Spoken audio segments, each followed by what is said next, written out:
Gincu Sang Mumi. Novel ini dikarang oleh Tamura Toshiko yang diterbitkan oleh Bokuminsa pada tahun 1914. Novel ini menceritakan tentang kehidupan rumah tangga Yoshio dan Minoru yang sedang mengalami kesulitan finansial. Yoshio tidak mampu menafkahi keluarganya karena kesulitan mendapatkan pekerjaan. Minoru juga hanya mampu mengandalkan barang-barangnya untuk digadai. Minoru merupakan wanita yang periang dan menyukai seni. Suatu hari, setelah mendengar keluhan Yoshio, Minoru akhirnya mencoba membantunya dengan menawarkan dirinya ikut bekerja. Yoshio akhirnya mendapatkan pekerjaan, dan dalam waktu yang dekat, Minoru juga mendapatkan pekerjaan berupa sayembara menulis naskah. Sayangnya, kehidupan mereka semakin memburuk, hingga menyebabkan perubahan pada diri Minoru dari yang awalnya periang dan penyuka seni, menjadi orang yang murung dan pesimis dalam seni. Awalnya, Minoru keberatan dengan sikap suaminya, namun Minoru tetap menuruti keinginan suaminya untuk menyelesaikan naskah tersebut. Akhirnya, naskah tersebut selesai ditulis dan dikirim ke kantor pos. Setelah melihat pamflet tentang pagelaran teater, Minoru menjadi tertarik dengan seni peran dan memutuskan untuk bergabung dengan kelompok teater. Mendengar hal itu, tentunya suaminya menolaknya. Walaupun demikian, Minoru tetap bersikeras untuk masuk ke teater tanpa memikirkan larangan dan tantangan dari suaminya. Setelah bergabung dengan kelompok teater, Minoru merasa tidak cocok dengan rekannya dan memutuskan untuk keluar dari kelompok teater tersebut. Tetapi ia terpaksa kembali bergabung karena pengelola kelompok teater tersebut terus memohon agar ia kembali.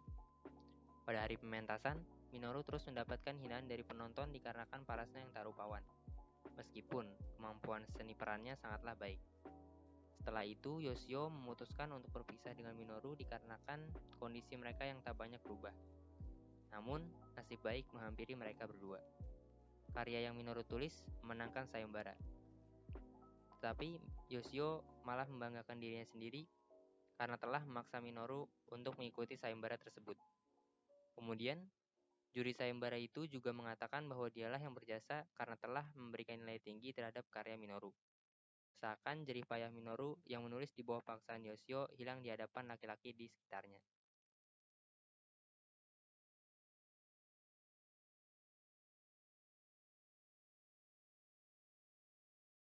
Tamura Toshiko hidup di mana sistem IE masih kental atau sering dianut oleh masyarakat Jepang. IE merupakan suatu sistem kekerabatan luas yang terbatas yang ditarik dari garis patrilineal. Lalu, pendidikan yang bias gender. Moto pendidikan perempuan adalah Ryosai Kembo, atau istri yang baik dan ibu yang bijaksana. Output dari moto pendidikan ini disiapkan hanya untuk perempuan yang bisa melayani suami dan anak di rumah. Di sisi lain, mulai tahun 1910-an, ada sebuah wacana mulai menjadi sebuah perbincangan oleh berbagai media di Jepang. Wacana tersebut adalah Atarashi Onna. Atarashi Onna menyampaikan suara perempuan yang memilih hidup dengan caranya sendiri dan menolak nilai-nilai Ryosai Kembo. Dunia seni tidaklah netral dan tidak hanya berpusat pada keindahan saja, melainkan sebuah ruang yang merefleksikan posisi sosial dan juga kekuasaan. Hierarki di dalam dunia seni dapat terlihat pada dunia sastra Jepang.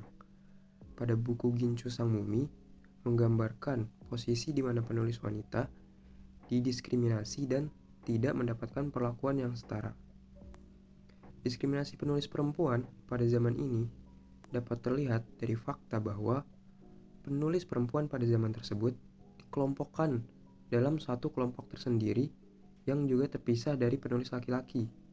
Kelompok ini disebut dengan Joryu Sakka.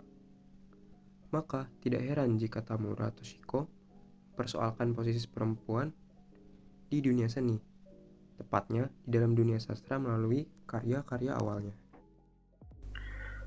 Penulis perempuan pada zaman itu masih membutuhkan sosok tokoh penulis laki-laki yang terkenal untuk dapat mengukuhkan posisinya dalam dunia sastra.